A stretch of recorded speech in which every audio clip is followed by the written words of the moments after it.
We still right here. You pulled a rifle on us to hold us hostage. You got native police to chase us, to enslave us. Gave us laws and acts of genocide. You tried to assimilate the young ones. You poisoned our rivers. You raped our mothers, shot our fathers, hung our brothers, and stole our sisters. But we still right here.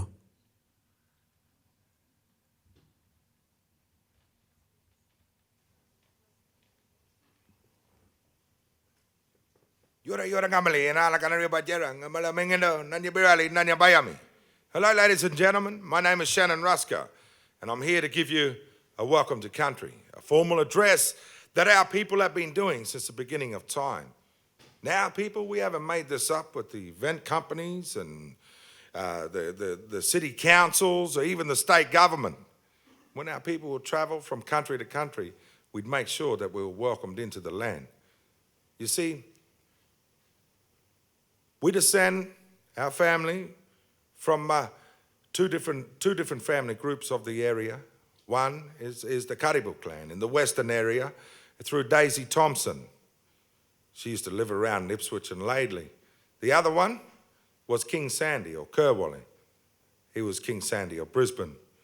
He had a daughter called Sarah Moreton, and she was the one in the old Brisbane Blacks book with the banjo. And Oscar Fristrom, a famous painter in the 1800s, painted about her, and also about her father as well, Kerwally. I've only got a short amount of time. I'd like to welcome you here in Tongue.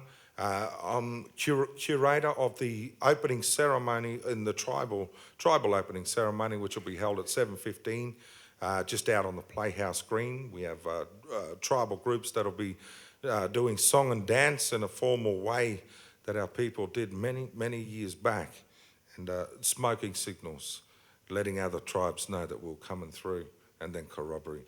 Ladies and gentlemen, I won't take up much more of your time. I'd like to say yora yora, hello. Yanala gana bajera, sit down on our land. Ngangurungura marabakara nanya birali, nanya bayami. May God and our ancestors guide you in peace on this land. Thank you and welcome.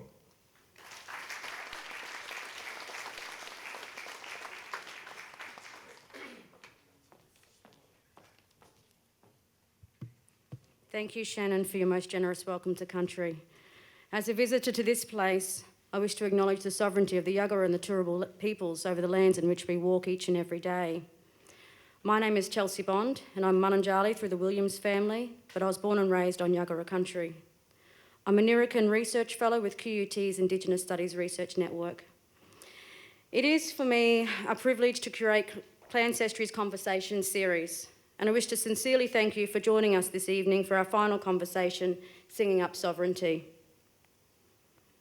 I must confess that tonight's conversation is less of a conversation and instead a series of short orations from some of our leading artists, activists and academics, who I won't introduce individually to you tonight, but I encourage you to read their bios in the program. You are most welcome to join this conversation online through the SovereigntyX hashtag if you're in the audience, and for those of you who tuned in via Periscope. I'd also like to acknowledge Rihanna and Davey, who are live tweeting for us tonight. Have we got the presentation up, please? In framing this conversation, I must acknowledge that this is by no means the definitive conversation on sovereignty.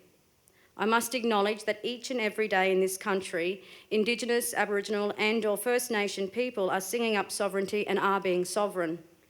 In fact, tomorrow the Aboriginal Provisional Government are also holding a forum on Aboriginal sovereignty at Peel Street, South Brisbane, of which you're welcome to attend.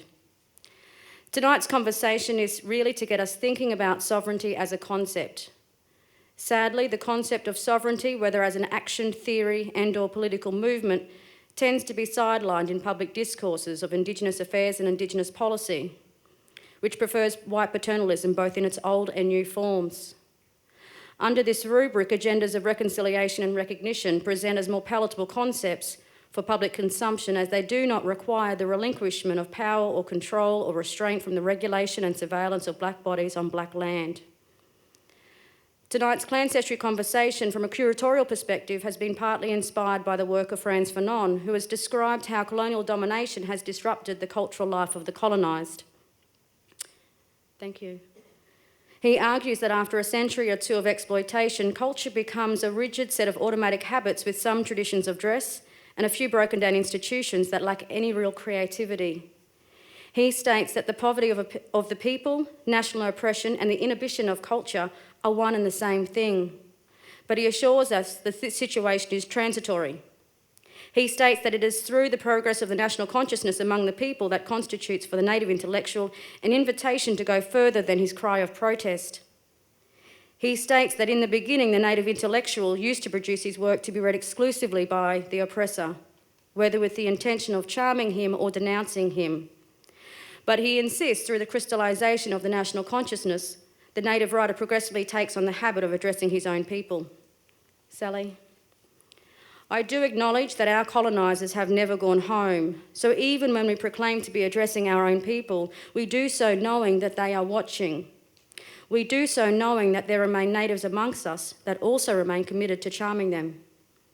However, the purpose of tonight's conversation is twofold. On the one hand, it seeks to help crystallise our consciousness culturally, politically and intellectually as Indigenous, Aboriginal and First Nations peoples. And also it is in itself an exercise in sovereignty, in that it is a conversation that is both by us and most critically for us. The conversation tonight has not been curated with a non-Indigenous audience in mind, either to charm them or resist them, because every other day in this country we are required to do just that. Every day as an Indigenous person I am required to perform to and resist colonial imaginings of Aboriginality. Every day I must navigate hazardous and harmful race talk and exclusion, and every day I must consider which of these I will contest and which of these I have no choice but to accept. Every day I'm expected to emancipate myself from my own oppression through performing the role of cultural broker and native informant to every random settler that I encounter. Every day I occupy a social world that is uncomfortable for me because it proclaims to not see me or see my sovereignty. I'm fair-skinned, I'm urban, I'm mixed blood, I'm not real. Therefore, I'm not really here. But you see, the conversations about our indigeneity are never really about identity. It is part of the weaponry of the colonizer that seeks to deny Indigenous sovereignty. Reynolds points out that for the frontier squatter, racism has been as functional for the frontier squatter as the Colt revolver. One cleared the land, the other cleared the conscience. For those who may be uncomfortable with the analogy of war, I wish to draw on the work of philosopher Foucault, who I was reintroduced to through the work of Professor Moreton-Robinson, author of The White Possessive, Property, Power and Indigenous Sovereignty. Foucault, in Society Must Be Defended, inverts Clausewitz's proclamation that war is a continuation of politics by other means. Foucault states that politics is war by other means. Foucault says the role of political power is perpetually to use a sort of silent war to reinscribe the relationship of force and to reinscribe it in institutions, economic inequalities, language, and even the bodies of individuals.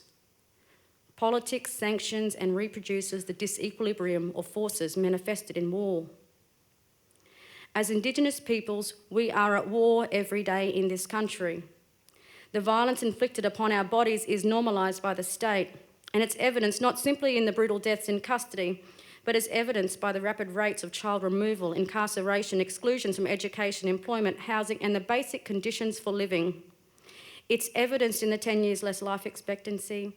It's evidenced in the restrictions and controls on our income, alcohol consumption, and our culture, and the regulations over our everyday movements in this country which necessitate greater surveillance by the state. The control over our bodies, identities and cultures are necessary mechanisms by which they sustain and rationalise their denial of Indigenous sovereignty. As Fanon states, the poverty of the people, national oppression and the inhibition of culture are one and the same thing. In singing up sovereignty tonight, I should acknowledge that there may well be some discomfort. Some people may even find this evening unsettling.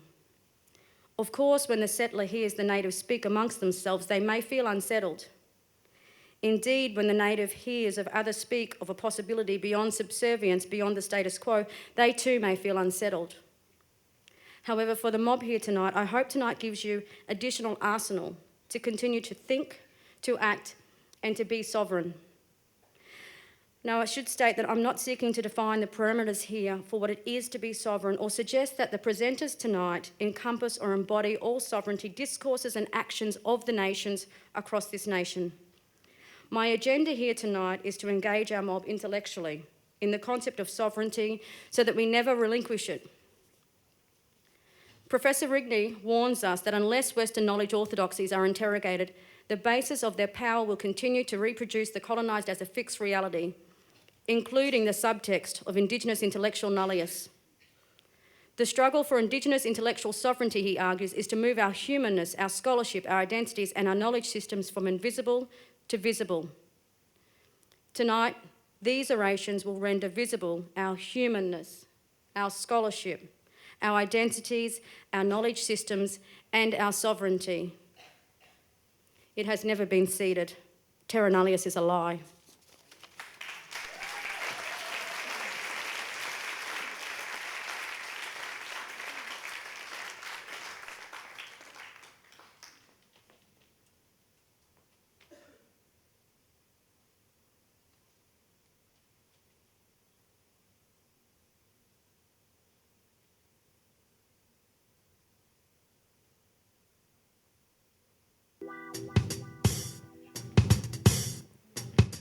Yeah.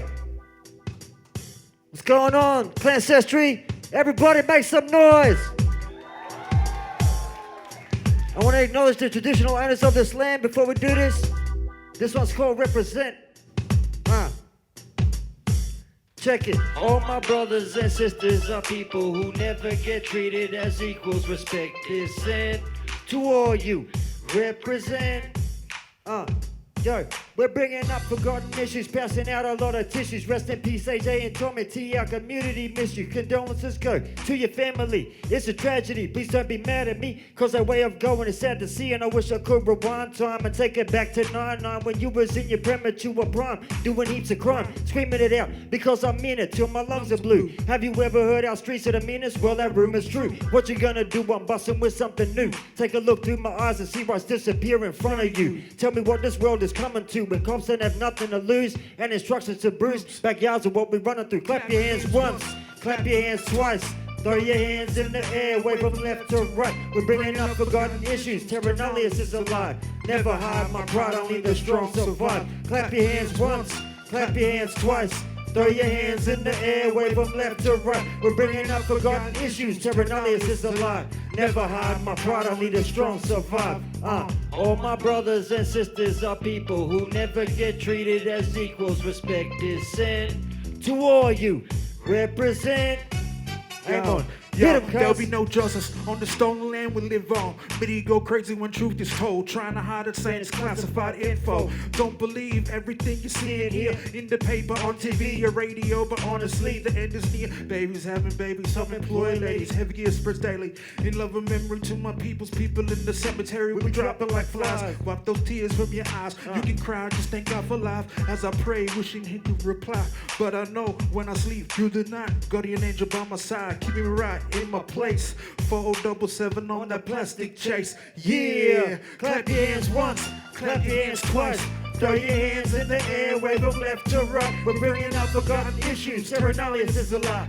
Never hide my pride, only the strong survive. You clap your hands once, clap your hands twice. Throw your hands in the air, wave them left to right. We're bringing up forgotten issues. Terra nullius is a lie. Never hide my pride, only the strong survive.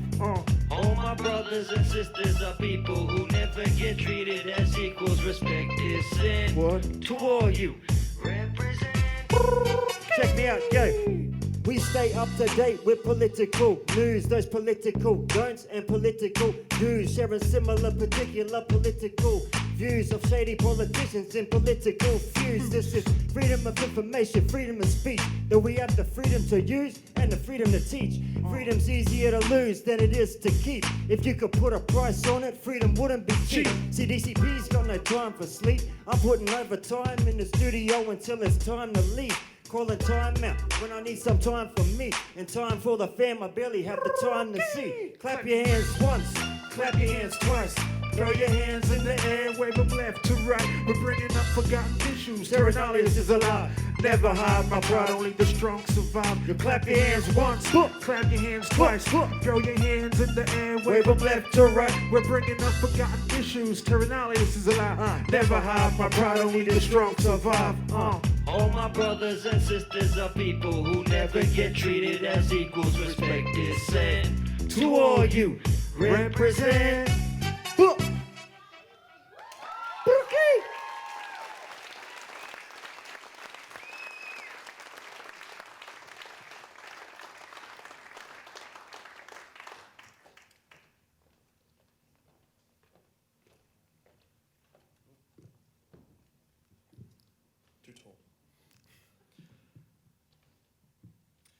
Runyara guga ngan mima mingai unda. Awadaina anaiwangi nyagaragena yagara turubu gyana. Tonight we stand on the unceded lands of the Yagara and Turrbal people. I'd also like to acknowledge the continuing sovereignty of all Aboriginal tribes across the continent. My people come from the south of Anaiwan country. I have bloodline connection, family and historical ties to the Inglebar Aboriginal Reserve and the Macdonald River, where my grandfather, a member of the stolen generations, grew up after his return to his family in the 1940s. Much of what I'll mention tonight comes from what I've been privileged to learn from veterans of the Aboriginal movement and the journey I've had over the past few years alongside other young Aboriginal activists, as well as our encounters with the struggles of colonised peoples internationally, from the Mohawks to the West Papuans. I'd also like to acknowledge that my ideas and opinions, like me, are only young and perhaps a little idealistic and naive, but I hope they can be something of a contribution to the current discussion about our future as Aboriginal people. I guess the first and most important question at hand is, how do we define sovereignty in an Aboriginal context? The answer to this question forms the basis for our philosophical approach to combating colonialism and reconstructing that which underpinned our society prior to colonisation. Although there is no one single agreed upon definition, there are a number of core principles and elements commonly expressed by Aboriginal people when it comes to articulating the meaning of Aboriginal sovereignty. Sovereignty is the foundation of all Aboriginal rights and responsibilities. It is the inherent right that we have to determine the future of our lands and lives. Aboriginal sovereignty finds its roots in our connection to kin and country, the ancient reciprocal relationship we have with our lands. It manifests in our song, dance, story, ceremony and customary law. Aboriginal sovereignty is shared by the individual, the family, the clan, the tribe and the Pan nation. Our sovereignty has endured since the first sunrise, and it's the vision for Aboriginal people to take our place among the nations and peoples of the world, not beneath them. Aboriginal sovereignty is not an abstract, absurd concept based in conspiracy theory and legal mumbo-jumbo, and it shouldn't be dismissed as such. So what threatens our sovereignty? Assimilation. Arising from the question of sovereignty and assimilation comes the question of how we identify. The task of Australian colonialism is to convince us that our identity and national interest is within the confines of Australian colonialism. The Australian government calls us Indigenous Australians, Aboriginal Australians and First Australians. This fits very nicely with their long-time goal of turning the Aborigine into the Australian. Such terms keep us exactly where we are, holding on to a system that forces us to become something we're not. They're labelling us a category of Australian. We're the adjective and they're the noun. These terms are undeniably anti-Aboriginal sovereignty and assimilationist, and they validate the colonizer's license to dictate and define our entitlements. I cannot on one hand call myself an Indigenous Australian and then say sovereignty never ceded in the same breath. These two ideas are incompatible. We will never hear a Palestinian liberation fighter call themselves a Palestinian Israeli, or hear members of the West Papuan independence movement use the term West Papuan Indonesians. Founding chairman of the Aboriginal Provisional Government, Bob Weatherall, once said, "Governments presume we are citizens of the Australian nation and our rights are accordingly limited, but we have never been given the opportunity to say if we agree." I personally identify as a member of the Anaiwan tribe of the Aboriginal nation, but I do not and never have identified as Australian. Hence why I use my Aboriginal passport whenever possible, not an Australian passport. This is the same reason I refuse to vote in Australian elections. My customary obligation not to vote comes from my Anawan Aboriginal nationality. Others use terms like Indigenous and First Nations, and there's nothing inherently wrong with that at all. But rather than debating semantics amongst ourselves about what we call ourselves, let's assume that Aboriginal, Indigenous and First Nations are all synonyms for the same thing, and join together in our rejection of the colonial Australian identity that is being imposed upon us and has been imposed upon us since 1788. One thing is clear: we need a united Aboriginal front, and we need to plan long term. This is one thing that the West Papuan independence movement has shown us very clearly. The United Liberation Movement for West Papua, the ULMWP, has brought together hundreds of tribes as one nation with one flag, one body, uniting the fight for independence. At the 2015 Melanesian Spearhead Group Summit, West Papua gained status under international law on an international body for the first time in over 50 years of Indonesian occupation. This would have been impossible if they'd split themselves into hundreds of separate nations asking for recognition of their separate sovereignty. There is definitely substance behind the saying, strength in unity.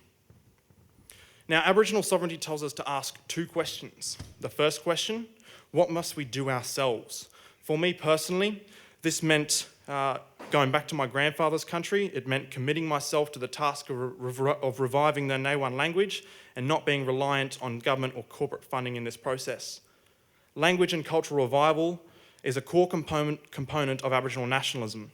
It's about rekindling that which made our families, our clans, our tribes, our nation strong and proud.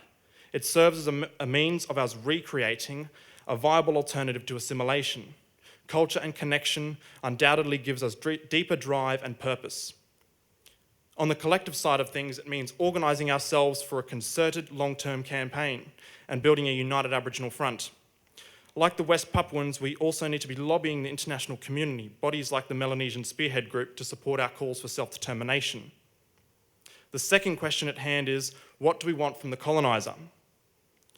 We must be specific in our demands, going beyond the slogans of land rights and treaty now.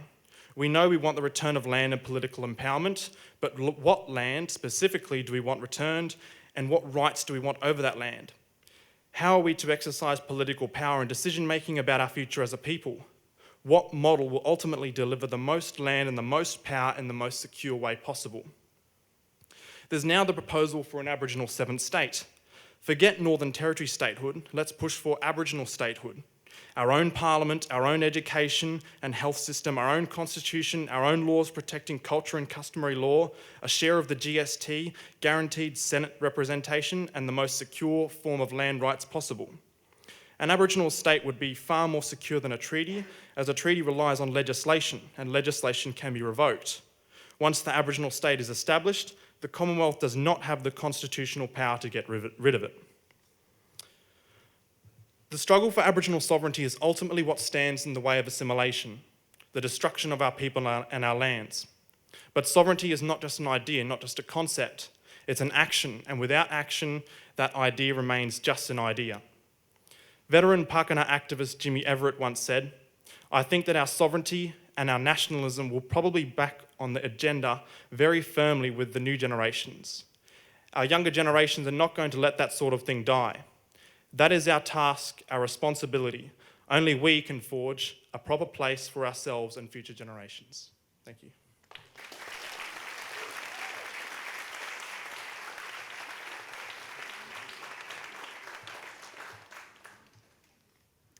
My name is Pekeri Ruska and I'm a Gurrumpul woman from North Stradbroke Island. I too would like to acknowledge and pay respects to the people of this land. I'd also like to acknowledge the family in which I share tonight with. Tonight, I'll endeavour to speak to you from the heart of my spirit ancestors, those of the distant past, to respect and uphold their moral principles. From the heart of those that exist now, that are like-minded to myself, whom share my beliefs, views and opinions. The heart of my ancestors of the near, to address the many crimes of injustice committed at their place throughout colonial history, to share their stories of resilience. And from the heart of the unborn, the ones whom I respect and appreciate the values and importance of the actions and beliefs I share. Tonight, I will not give you a dictionary definition of sovereignty, but rather tell you just one of the ways my family have continued to assert it. There was once a time when Aboriginal people, my people of Tarangari, Kabalju, also known as Minjarrabah and North Stradbroke Island, lived in peace and had freedom. The length of time of our occupation of this beautiful place is incomprehensible to most, impossible to measure in Western terms. The maintenance of our occupation for this significant period of time was determined by our direct bloodline connection. My people accepted, respected, and maintained the core principles and values pertinent to our coexistence with our environment. These principles and values derived from consistent occupation through our Dreamtime stories and customary law. Prior to colonisation, our lands were abundant with seafood and fresh water. Our lands were untouched, and the only evidence of my people was the durable homes that protected us from the elements and the natural waste piles known as middens throughout our country.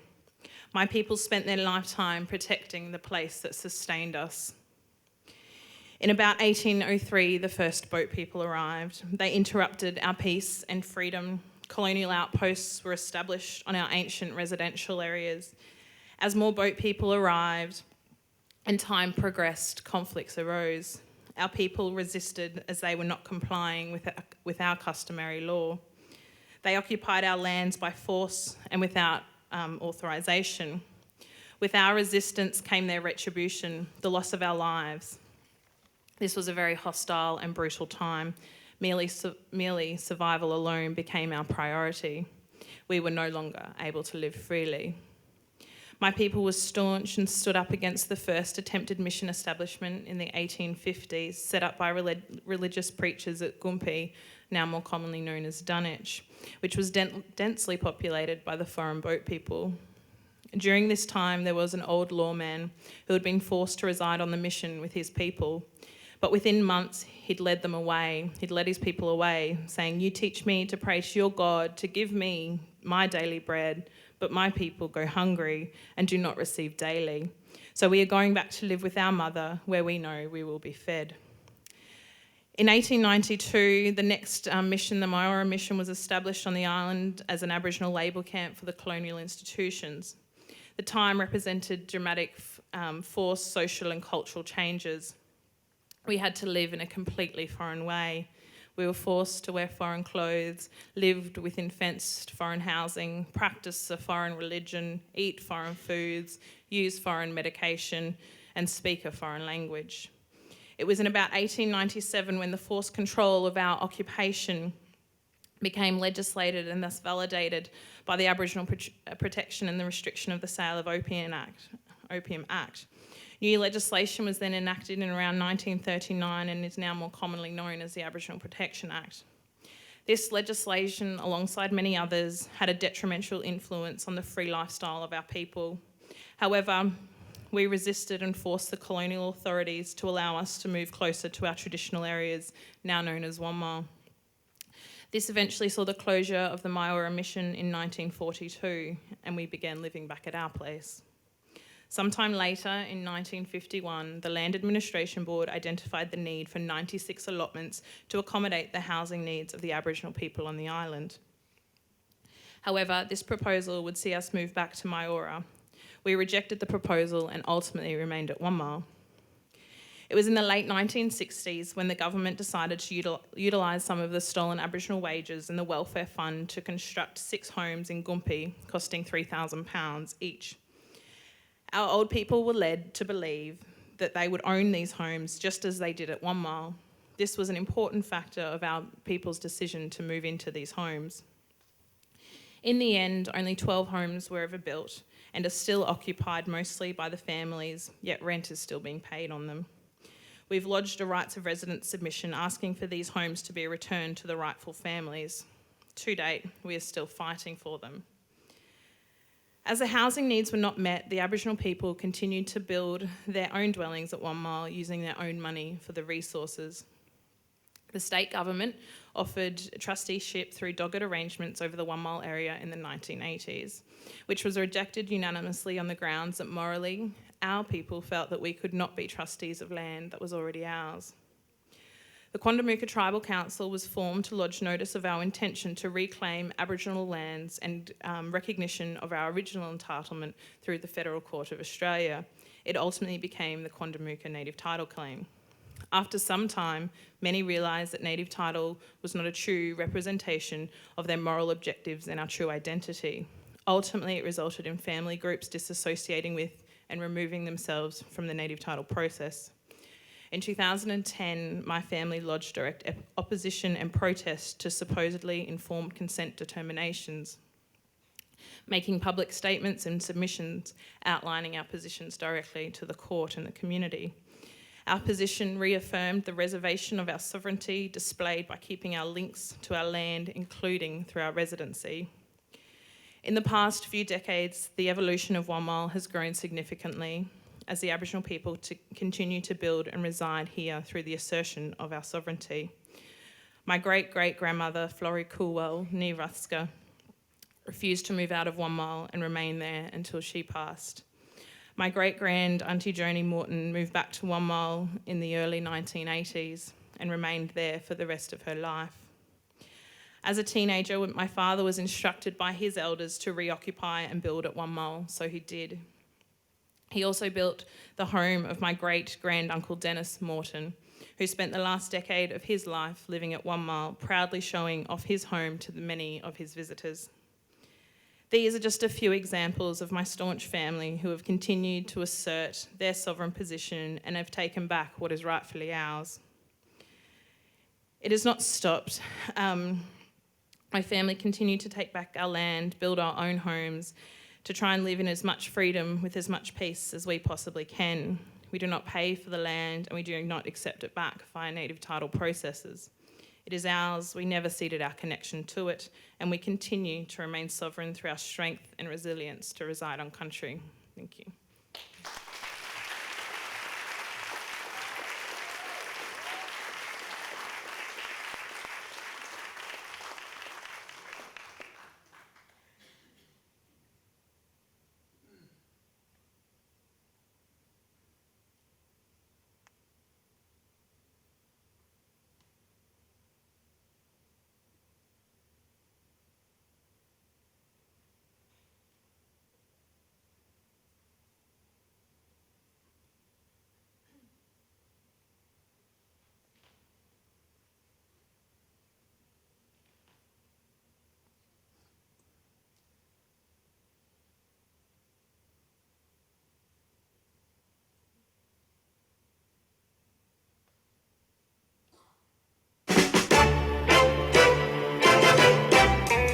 You can get it in a hole or up a pole. You can get it doing nothing at all. A hard-earned thirst needs a big cold beer, and the best cold beer is Vic, a long cold Vic. You can get it walking, you can get it talking, you can get it working a plow. Matter of fact, I got it now. A hard-earned thirst needs a big cold beer, and the best cold beer is Vic, Victoria Bitter.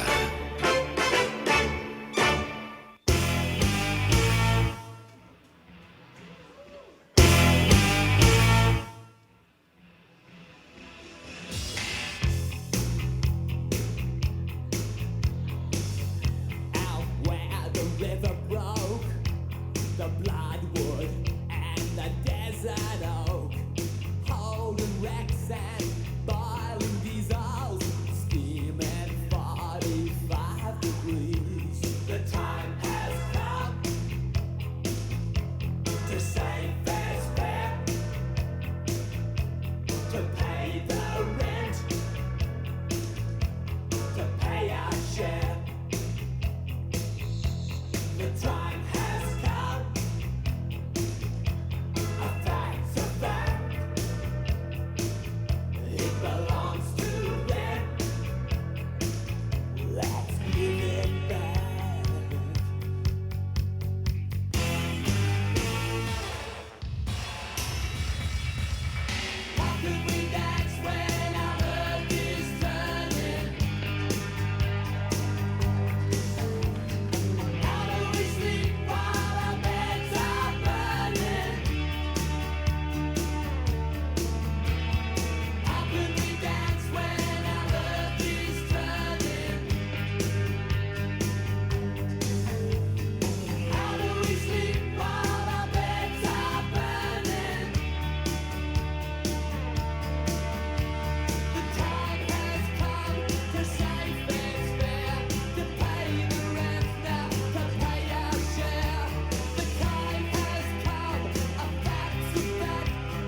that I have to follow that.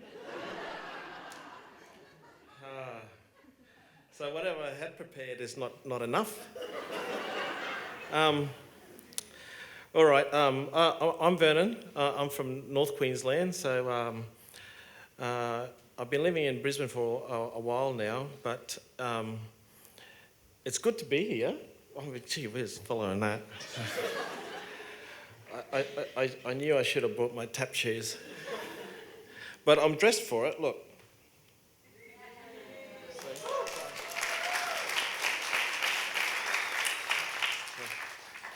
The wrong shoes though. So, yeah, so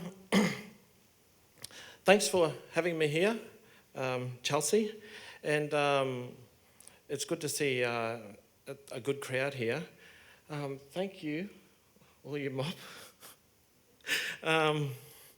I feel like watching that again. So anyway, I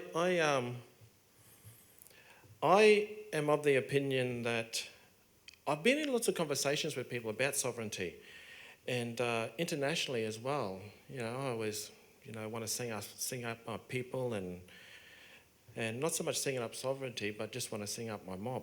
And I'm in lots of conversations, and I talk about sovereignty. And when you talk to people overseas, it doesn't mean anything, and they just look at you and they don't know what you're talking about, and they understand kind of they have an idea of sovereignty, but it means nothing to them because they've never been without it.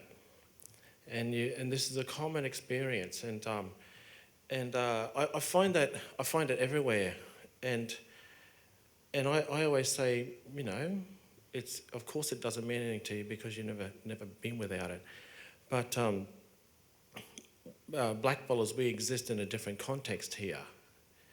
And I don't know when we'll get it. I think we have to. The reason I think we have to, sooner or later, is because we still don't exist without it. We don't have anything without it. We don't have power enough to inform government, power enough to inform the economy, power enough to inform history, power enough to inform the way our kids are educated, power enough to inform the way our sick people are treated, power enough to inform the way our old people are treated, and I think everything has to begin with that. People are talking about treaty, and I just think, well, treaties don't count for anything if we don't have sovereignty. People talk about land rights, and I say, well, land rights doesn't count if we don't have sovereignty. And as Gary Foley explained last night, native title doesn't count anyway. So I think I'm a bit hard-lined about it. We just don't have it. And I've had people come up to me and say, yeah, but when you make art, you demonstrate your sovereignty. And I'm saying, well, that's one way of looking at it. And as Callum said, there's lots of different ideas about sovereignty.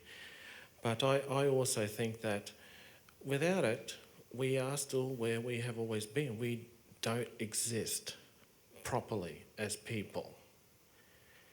And I'm not going to talk for long. I just want to make a couple of points. One is that we don't exist properly as people. And this country seems to be okay with it.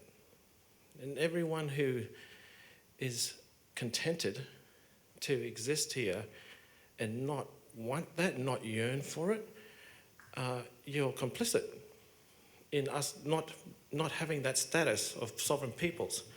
So I found a quote by Frederick Douglass, and it sums up what I think about our plight.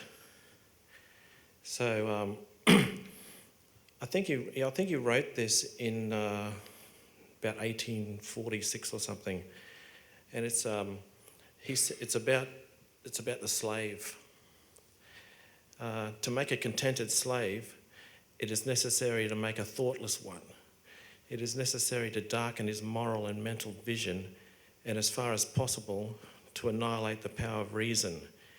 He must be able to detect no inconsistencies in slavery. He must be able he must be made to feel that slavery is right, and he can be brought to that only when he ceases to be a man. So that sums us up.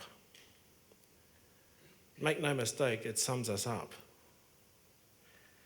And I think that, the mentality that we're in danger of sliding into is a slave mentality, like we used to be when we were under the whip, literally, in places like Palm Island, which is still at the forefront of our consciousness, and that this state especially is trying to push to the back of our minds.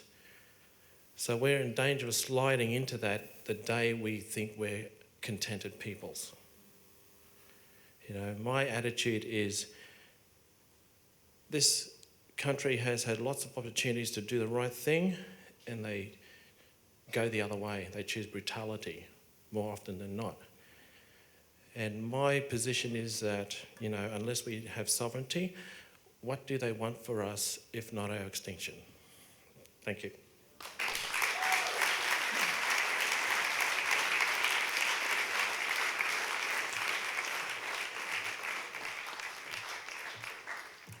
Oh my God.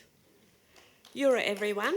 My name is Aileen Moreton-Robinson. I'm a Quandamooka woman, and through my patrilineal side, and a Yagara and Turrbal through my matrilineal sides. Oh, that is really bad. Okay, can I stand like this? Because that's just killing me. Okay, so what I want to do tonight is basically, I guess, help explain why sovereignty can never be ceded.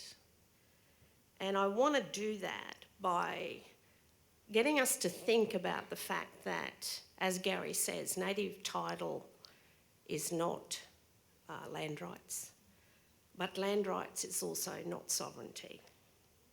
Why do I say that? I say that because fundamentally the idea of rights and the kind of land tenure regime under which the government has decided to give us something back really has to do with an alien form of sovereignty. And what I mean by an alien form of sovereignty, that's the Western conception of sovereignty, which unfortunately can only see a sovereignty that it constructs for itself.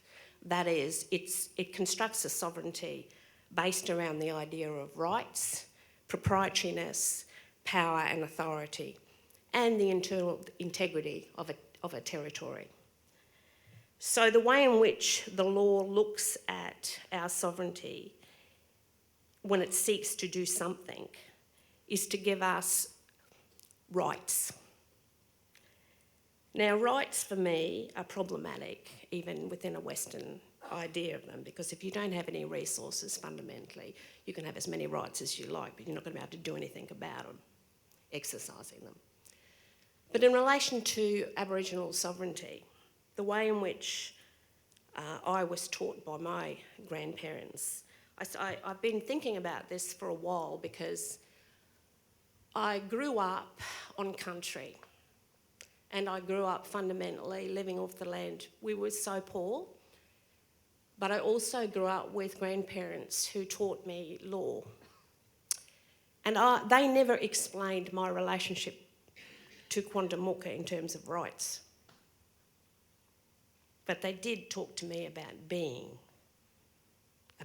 connected, and about what it means to have bloodline to country. And bloodline to country is about sharing the life force with the ancestors that created our lands. That life force is what is in every Aboriginal person. It is in the land, it is of the land, and it cannot be killed. Even if they annihilated us tomorrow, they cannot kill our sovereignty. That is why it can never be ceded. But when we buy into the rights discourse, we start to shape things in the alien sovereignty or the colonizer's language. I'm not really interested in negotiating with the state over a treaty. What I want us to start thinking about is how we nation build as Indigenous people and how we treaty with each other. How is it that Yagara, Turrbal talk to one another? How is it that Quantamuka talks to Gumbainjri?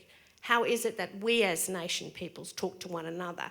Because as my grandfather said, white people and what they have is surface.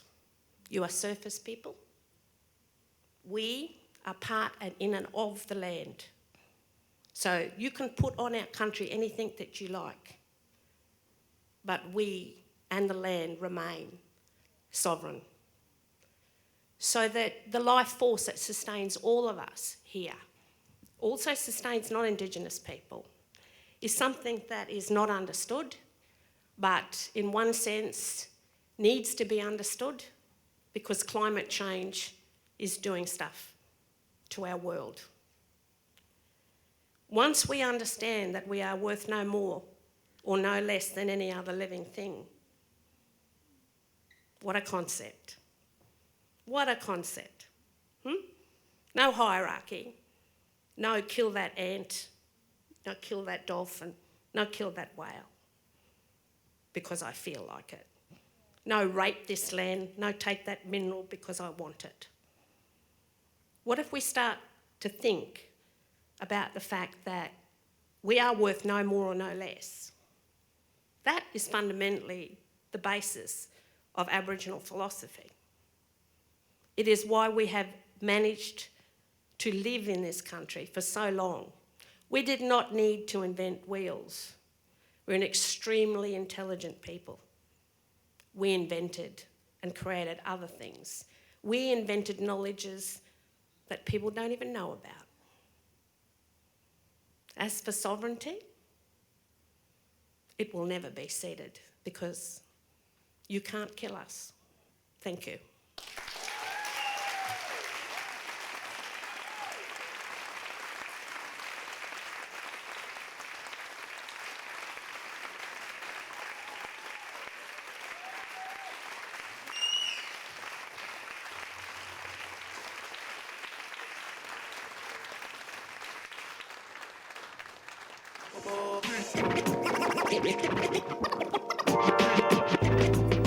We sick of the system, they just won't listen. Instead they make assumptions, then start building prisons, polluting all our land in worse conditions. To all of my people that's with me, let's verse the system. Is this the type of world to raise kids in, where politicians don't even think of our children? Sitting in their parliament house with no feelings for my people to this day. There is no healing to the politicians. What if we came through, then raped you, then slaved you, then sugar and tobacco's all we gave you? Grab all your women and children and fucking break you to make you. Watch all of us do the same to you. All politicians act like it's not true. Ignorant bastards wonder why we gonna rob you.